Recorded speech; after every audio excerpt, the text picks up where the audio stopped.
Salut les amis, de retour avec la mécanique de la vie, l'équation dont vous êtes l'inconnu. Merci à tous de nous suivre, pensez, likez, partagez, aidez-nous à développer cette bizarrerie. En tout cas, c'est cool parce que c'est de l'énergie, donc autant qu'elle serve à quelque chose, parce qu'aujourd'hui c'est beaucoup pour pas beaucoup. Mais bon, ça fait déjà plaisir de partager ça avec vous. Donc merci à tous, c'est très sympa. Et je suis avec Jeff pour une nouvelle thématique que je vais découvrir en même temps que vous. Ça va, Jeff? Ça va. Merci. Bah écoute, tu peux balancer ta thématique. Allez, on est parti. On est parti.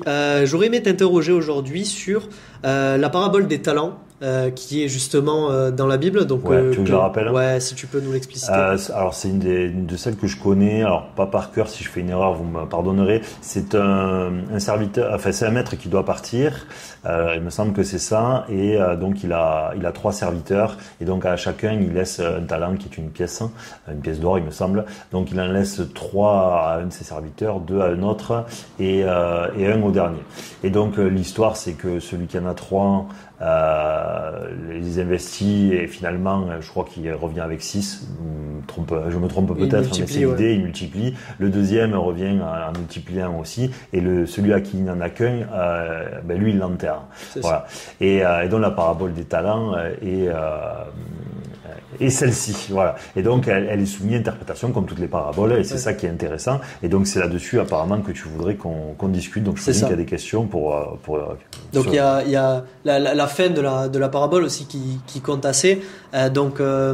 Suite à ce don de talent, voilà, il y a le maître qui revient donc quelques temps après et qui demande justement de rendre des comptes maintenant. Donc il y a le premier, comme tu as dit, qui en rend, je crois c'est 10 ou 6, je sais plus. De toute façon le nombre importe peu, c'est le sens qui est vraiment important. Donc le premier en donne 10, bon il est très bien, il est content, il a dit tu as été fidèle en peu de choses. Le deuxième, je crois qu'il fait un peu moins, mais ça reste une multiplication. Et le dernier l'a enterré, comme tu l'as dit, et lui rend son talent parce qu'il lui dit par peur de le perdre, je l'ai épargné et je te le rends. Et là il l'engueule un peu sans faire d'interprétation. Tout à fait, voilà. Exactement. Donc j'en viens à ma question. Par ces talents, on comprend que on peut parler du capital spirituel qui nous est donné dès la naissance ou que l'on développe au fur et à mesure du temps. Est-ce que toi, tu pourrais nous expliquer pourquoi il est dit qu'il ne faut pas garder son talent? Parce que logiquement, on pourrait s'interpréter et se questionner et se dire en fait, il lui a rendu ce qu'il lui a donné. Aujourd'hui, ça nous semble juste. Oui, tout à fait. Pour moi, c'est la parabole des talents. C'est, si vous voulez, elle est là pour expliquer que la vie est une prise de risque. C'est un rappel à la vie est une prise de risque. Et vraiment, est maudit celui qui ne prend pas de risque, parce que c'est celui qui fait un refus d'incarnation. C'est-à-dire, il est venu sur Terre et il s'est dit non, moi je vais rien faire en fait. Moi, je vais garder mon petit acquis et je ne vais pas le développer. Ce qui est un non-sens, parce que tout ce qui fait ça dans la nature meurt, dans le monde biologique, dans le monde végétal. Tout ce qui ne se développe pas meurt, parce que comme il est en concurrence avec quelque chose qui lui se développe, il se condamne lui-même à mourir. Donc, la parabole des talents est là pour nous inspirer, elle est là pour nous élever, elle est là pour nous rappeler finalement que le chemin est celui de la prise de risque, et celui du changement, et celui de l'opportunité, et que l'inverse finalement de stagner, l'immobilité est punie parce qu'elle est l'inverse des lois de l'univers, puisqu'elle n'est pas dans l'élévation. N'oubliez pas, le but de la vie, c'est de cheminer, c'est de s'élever, c'est d'aller vers la lumière. En fait, c'est donc de comprendre des phénomènes complexes. Et le refus finalement de faire ça fait qu'on reste et qu'on stagne. Et c'est un non-sens à toutes les lois de l'univers. C'est pour ça que la parabole des talents est une validation de ce que l'humain a à faire sur Terre. Et aujourd'hui, nous sommes dans une société où nous ne voulons plus prendre de risques. D'ailleurs, le risque n'est plus valorisé et n'est plus récompensé, notamment de manière économique. Et c'est pour ça que le monde occidental se meurt, parce que si vous êtes des créateurs d'entreprises, vous n'êtes plus rémunérés. Voilà, vous ne pouvez plus gagner votre argent en créant et en prenant des risques. Si bien qu'en fait, on s'abandonne tous, en tout cas pour beaucoup, au salariat, parce que nous voulons le confort de la sécurité, puisque la prise de risque de la création n'est plus récompensée. Voilà. Ok. Donc, moi j'ai une question, parce que là tu nous parles de la prise de risque, et naturellement on n'a pas envie de mourir, on en a presque peur, j'ai envie de dire. Et si on part du principe que Dieu nous a mis ce paramètre, ce réglage pour ne pas aller se suicider bêtement à tout va. Il nous l'a pas mis en conséquence pour éviter le risque. Donc. Non, parce que la vie sans la prise de risque est impossible. C'est aussi simple que ça. C'est quelque chose dont on a abordé. C'est-à-dire que si vous retirez la prise de risque, finalement, les premiers hommes seraient restés dans leur grotte et ne seraient jamais allés chercher à manger. Ils n'auraient pas bu, ils n'auraient pas découvert le monde, ils n'auraient pas pu s'adapter, ils n'auraient pas pu faire d'outillage, il ne se serait strictement rien passé. Voilà, ils n'auraient pas pu comprendre. Le but, c'est une exploration. Il faut devenir curieux et explorer le monde. Finalement, voilà, il faut devenir des chercheurs, essayer de comprendre le monde qui nous entoure pour nous élever. Le problème, c'est de stagner. Ouais, d'ailleurs, c'est pour ça que le monde qu'on a fabriqué aujourd'hui est un monde où finalement on est dans la surconnexion du fait de l'internet, du fait de nos smartphones, du fait de nos ordinateurs. Mais par contre, nous ne sommes plus dans la recherche finalement de compréhension dans le monde horizontal. C'est-à-dire que nous avons de la connaissance ou du divertissement qui peut venir à nous, mais il n'est plus là pour nous inspirer, pour comprendre la vie. Et donc finalement, nous sommes dans un monde qui est simplement là pour nous égarer. Il est fabriqué du début à la fin pour nous égarer et donc vraiment pas pour nous élever. Il est là pour nous laisser sur place. Vous restez chez vous, vous avez Netflix, vous avez Uber qui vient vous livrer, vous avez un pote à 2 pas qui passe, ou sinon vous jouez en réseau le soir avec lui et c'est fini. Voilà. Et donc c'est l'inverse finalement de la prise de risque. C'est justement on est retranché, on veut se prémunir de l'extérieur. Pourquoi ? Parce qu'en fait on veut nier Dieu. C'est la société qui veut nier Dieu, qui veut dire en fait que et donc c'est pour ça que nous avons autant de services publics, c'est pour ça que nous exigeons autant de sécurité, c'est pour ça que nous avons des assurances pour absolument tout. Et le monde occidental, comme il veut annuler l'existence d'une origine créatrice, fabrique finalement tout ce qui sert à l'écarter, à l'isoler. Et donc c'est pour ça que le monde dans lequel nous vivons est fabriqué ainsi. Voilà. C'est un monde qui permet l'annulation totale voilà, de Dieu, puisqu'en fait vous ne prenez jamais de risque. Il y a toujours une solution à votre risque, d'accord ? Votre voiture elle a des airbags, donc si vous la prenez, elle va faire comment ça s'appelle là, accordéon quand vous allez avoir un crash test, voilà, pour que vous soyez suffisamment courageux pour la prendre. Le réseau va être suffisamment propre. Pourquoi ? Pour que vous consommiez finalement le monde horizontal. Ça nous permet de consommer le monde horizontal sans avoir besoin de Dieu. Comprenez, si demain vous prenez votre bagnole, vous avez une chance de mourir. Soit vous allez arrêter la voiture, d'accord ? Soit finalement vous allez dire, bon ben Seigneur, je suis obligé de la conduire. Donc admettons, on enlève la voiture, je suis obligé de marcher à pied pour aller chercher à boire, mais il y a des fauves, mais il y a des trous, mais il y a des brigands. Bon ben si vous n'avez pas la foi, vous êtes marrant. Parce que vous allez mourir soit de soif, soit en chemin. Donc il ne vous reste plus que Dieu pour vous référer, vous voyez. Alors après, vous pouvez nier, vous devenez un guerrier, et vous vous dites que vous êtes guerrier, que ça suffit, et vous n'avez aucun référentiel, si vous voulez. Mais dans le fond, c'est comme ça que ça fonctionnerait. C'est au bout d'un moment, quand les gens, même souvent quand on est athée, etc., quand vous êtes acculé, quand vous êtes malade gravement et que c'est la fin, vous avez énormément de gens qui se retournent vers la prière ou vers Dieu, parce que finalement, ils essayent de trouver un sens à leur existence, et ils essayent surtout de trouver une force qu'ils n'ont plus. Voilà. Et donc, ils la trouvent à travers la foi. Et donc, tout est organisé justement pour nier cette prise de risque, qui est vraiment quelque chose qu'il faut comprendre, parce que ça fait partie intégrante de la vie. Donc c'est trouver un juste milieu. Il faut pas rester intact, et il faut pas devenir non plus quelqu'un qui ne fait que prendre des risques, parce que souvent ceux qui ne font que en prendre aussi ont des tempéraments suicidaires. Il faut faire attention. Alors il y a suicidaire au sens strict, parce qu'il y a des gens, les casse-cous souvent ont beaucoup d'autodestructifs dans leur empreinte familiale, dans leur dette familiale. Il y a beaucoup de destructifs chez eux. Donc en fait, parce qu'ils sont courageux, mais en fait non, ils sont autodestructeurs à mort, voilà. Et ou sinon ils cherchent la reconnaissance, voilà. Donc il y a des moteurs négatifs derrière, mais simplement, voilà, c'est pour comprendre qu'il faut trouver un juste milieu entre la prise de risque, qui est une nécessité dans l'existence, mais en même temps d'être suffisamment réfléchi pour pas faire de conneries plus grosses que nous, ou pour pas être dans le moteur justement de la souffrance, de la réparation, mais ça qui colle à d'autres sujets. Voilà. Ce qui est complexe, c'est que plus vous allez voir les lois de l'univers, plus finalement dans chaque situation, vous allez devoir en prendre plusieurs. Parce que là, ce que je dis est en opposition avec d'autres choses que j'ai dites précédemment. C'est-à-dire que dans la mécanique de la vie, on vous dit d'être conscient, ça veut dire de réfléchir, mais en même temps, il faut que vous preniez des risques. ce qui en théorie est complètement opposé, vous voyez. Mais parce que c'est ce que je me tue à expliquer, c'est que la vie est ainsi. C'est-à-dire que c'est la recherche du curseur parfait dans chaque situation, dans chaque instant. Parce que vous êtes là pour tirer le meilleur, la quintessence finalement de l'instant et du comportement en toutes circonstances. Voilà. Bon là, quand je le dis sur le papier, vous dites, mais attends, mais je vais vivre au calme. Non, mais c'est après, ça se fait inconsciemment et puis la plupart du temps, vous n'avez juste qu'à profiter. Mais il y a des moments qui sont un peu plus clés et dans ces moments qui, eux, sont un peu plus clés, il est intéressant justement de se dire qu'est-ce qui serait le mieux à faire ou quel serait le meilleur comportement à adopter ou la meilleure chose à faire dans cette situation. Voilà, ce n'est pas à répéter de manière permanente. Il faut vivre aussi avec une légèreté de circonstances, en tout cas. Voilà. Ouais, c'est important de le dire que c'est très lent, toutes ces évolutions, c'est du millimètre par millimètre, mais il faut se lancer et il faut y penser, c'est ça. Il a raison de le préciser parce que je le dis pas tout le temps, on vient chercher des millimètres. Ce qui est important, c'est de chercher l'amélioration. Qu'elle prenne des années, on s'en fout. Les choses ne se font pas rapidement. Ce sont des choses qui se font petit à petit et tout d'un coup, vous êtes pas aperçu, vous avez pris une couche complète en fait. Et il s'est écoulé 2 ans. Mais au millimètre, vous savez par exemple ceux qui connaissent le sport, la musculation et tout, vous avez la musculation, après une séance, vous n'avez pas pris de muscle.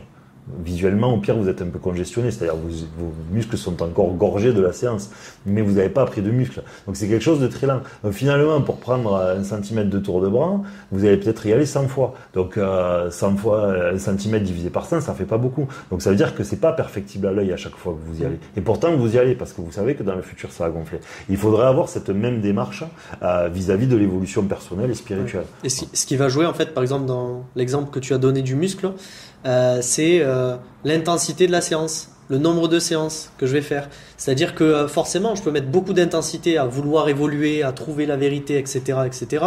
Mais en fait, je peux risquer la blessure. Et inversement. Donc de te brûler les ailes, voilà. Et aussi la qualité. C'est-à-dire que par exemple, bon, je suis pas expert muscu, mais par exemple la musculation, vous pouvez avoir, il y a des gens par exemple qui vont essayer de progresser, vont y aller énormément, mais ils vont pas varier les mouvements, ce qui fait qu'il y aura plus de destruction musculaire, ce qui fait que ça va les empêcher ensuite de progresser. Donc il y a l'intensité qu'on met, la volonté qu'on met, mais il y a aussi l'intelligence, donc la conscience, vous voyez. Et donc là, vous revenez avec un aspect mécanique encore une fois de la vie, parce que c'est transposable absolument tout. C'est-à-dire que quelqu'un qui n'aurait que de la détermination, donc admettons que son prophète sur la musculation, d'accord, son dieu est la musculation, donc c'est la confiance. Donc il fait extrêmement confiance à la muscu, il se dit moi la muscu va me donner du muscle, d'accord, donc il a fond à la muscu. Mais il ne fait pas preuve de conscience, c'est-à-dire il ne varie pas les mouvements, il n'a pas une alimentation adaptée, il dort peu, d'accord. Qu'est-ce qui va se passer? C'est que il va produire énormément d'efforts parfois pour la muscu, mais ces efforts ils vont être très peu récompensés finalement parce qu'il nie toute une partie des phénomènes du monde physique. D'accord, et qui est le monde de la conscience et de la réflexion et de l'observation, et donc à cause de ça, ça va l'empêcher à lui de prendre la pleine possession, enfin toutes les faveurs que ces efforts qu'il va produire, voilà. Et donc c'est du gâchis en l'occurrence. Et il risque la blessure si il reste dans cette en plus de ça, il y a le risque de blessure à vouloir aller trop vite et trop fort parce qu'on ne respecte pas les temps de récupération, on ne respecte pas les temps d'ancrage finalement et de repos du muscle, c'est-à-dire le muscle a besoin pour se construire d'un certain cycle et donc on se doit de le récupérer. D'ailleurs les produits dopants pour beaucoup sont beaucoup axés sur la récupération parce qu'ils permettent d'enchaîner beaucoup plus. Voilà. Et donc c'est la même chose, c'est-à-dire qu'à vouloir aller trop vite, à vouloir évoluer trop vite ou trop mal, eh bien on finit par se maudire au même titre qu'à la salle de sport quand on veut prendre des produits qui sont trop forts pour pouvoir enchaîner plus vite. Voilà. Et donc ce qui part d'une fréquence positive et c'est transformé par excès. Donc encore, on y revient à l'équilibre, à quelque chose que l'on maudit ensuite. Voilà. Bon, finalement, on a mis plein de mécaniques de la vie dans ce passage. Donc tout est équilibre pour revenir aux notions de base et pour revenir à nos talents, la prise de risque. On doit trouver l'équilibre entre la bonne prise de risque et la stabilité, le confort, le fait d'être heureux. Exactement. Et là-dessus, ça doit être un fil conducteur. Ne troquez jamais votre bonheur. Voilà. Il faut que ce que vous fassiez soit compatible avec ça. Même si à des moments, attention, mais s'exorciser. Des fois, c'est quitter un être cher. C'est mettre un gros tir à un très bon ami parce qu'il abuse ou au travail. Et c'est un mauvais moment. Mais c'est un très bon investissement parce que la quantité si je puis dire, de positif qui va en émaner derrière, va être infiniment plus volumineuse que le négatif que ça distillait tous les jours. Vous voyez, par exemple, vous avez un collègue de travail qui est extrêmement envahissant, il n'est pas méchant, donc vous lui dites pas dégage, mais au quotidien, comme il est pesant, il vous distille un peu de venin tous les jours, vous voyez.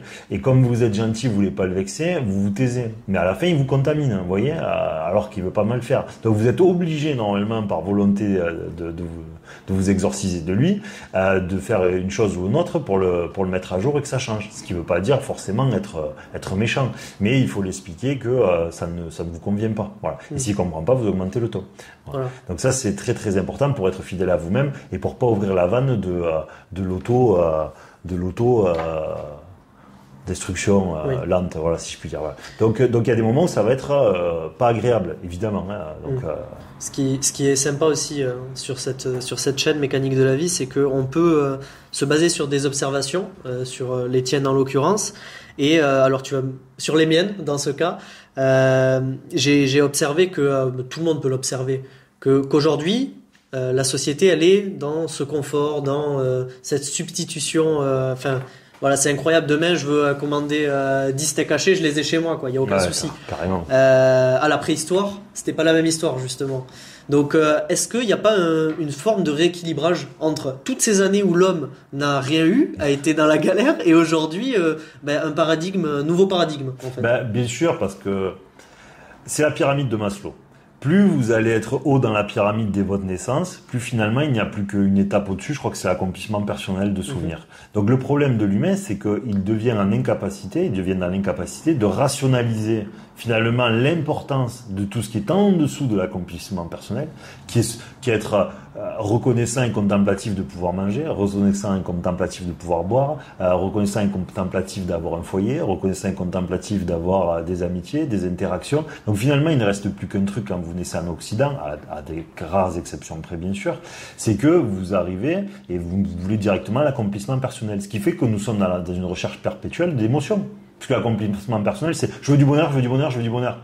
Mais crève la dalle pendant 2 ans, et quand tu vas bouffer, tu vas dire oh putain c'est génial, comme il est bon mon burger. Et oui. Voilà. Et donc c'est là où vous voyez que ce monde-là est consenti par Dieu pour nous égarer, parce qu'il faut qu'il nous donne la complétude de ce qui normalement a du sens, de l'intérêt, nous permet de rationaliser ce qu'est le bonheur et l'accomplissement personnel, en nous faisant une société qui nous les donne quasiment dès la naissance. Voilà. Et c'est ce qui crée nos névroses. C'est ce qui fait que nous sommes des êtres qui sommes faibles, qui sommes, si on nous enlève l'hyperactivité, à la 3/4, ils sont dépressifs le lendemain. Les autres, ils sont dans une sorte de morosité et de tristesse. Voilà. Et nous ne cherchons que les émotions. C'est pour ça que nous consommons. Nous sommes des êtres de consommation parce que nous n'avons plus de stabilité, parce que nous ne sommes plus capables de rationaliser ce que nous avons déjà ou ce que nous pourrions avoir, parce que nous nous privons aussi énormément de la vie par ce système-là. Ce système-là nous prive de la vie, nous prive de ce qui est précieux, c'est-à-dire l'interaction, discuter avec des amis, rigoler, voilà, il nous prive de la tribu. Finalement, nous sommes une époque où nous sommes assez privés de la tribu. Par pur conditionnement, en fait. Par pur conditionnement.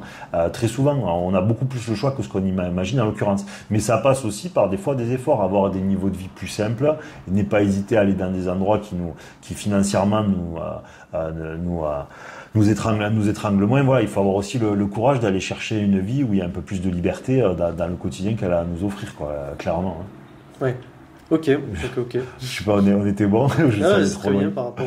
Je suis allé trop loin. Par rapport à l'équilibre entre le confort, etc. Et voyez aussi, il suffit encore une fois d'observer, comme moi, je suis débutant dans le milieu. De toute façon, on apprend toujours.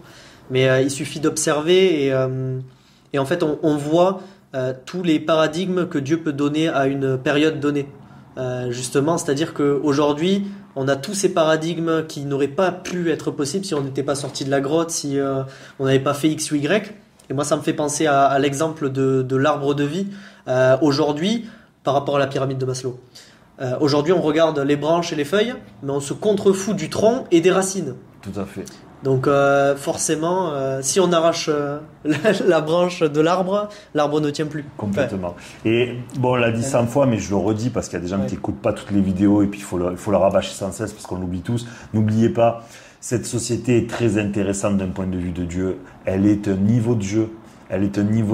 Tout ce qu'on a énuméré dans cette vidéo, enfin en tout cas les dernières minutes, vous montre que c'est un niveau de jeu complexe. Donc ne tombez pas parce qu'on vous a mis un boss qui est un peu plus compliqué. C'est juste un boss à aborder différemment. Il faut pas rester. Le secret, c'est l'adaptabilité, c'est la conscience. Donc il faut nous adapter. Il faut comprendre quel est ce monde pour pouvoir vivre sans le subir d'une certaine manière. Donc vraiment, je somme à chacun. N'oubliez pas, c'est un niveau de jeu.